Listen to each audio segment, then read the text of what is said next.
What's up guys, Roman wasn't built in a day here. If you are a beginner photographer and you're wondering the difference between a RAW photo and a JPEG photo, there's these settings in your camera.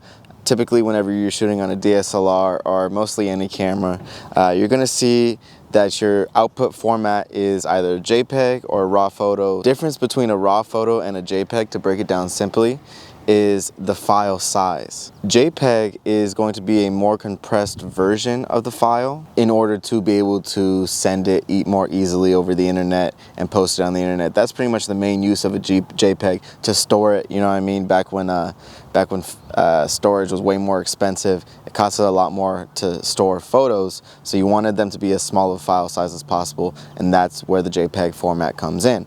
Now, for shooting RAW photos, the reason why most professionals, or all professionals, 99.9% of the time are going to shoot in RAW is so that you can take all of the information that is coming from the photo and you can alter it in the edit. You can make different type colors, increase and decrease. You can mess with like the shadows and the highlights. Basically, dynamic range is super limited once you get that smaller file size, that compression, because it doesn't have all the information for all the colors, for all the pixels, because it's been compressed down into a simpler code, if that makes sense. That is a simple reason why you would want to shoot in RAW or JPEG, is because of file size and ability to push the edit farther without losing detail in the shadows or highlights.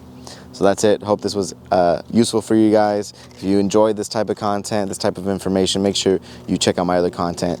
Hit subscribe if you haven't already. Smack that like button for me, and I'll see you on next time. Peace.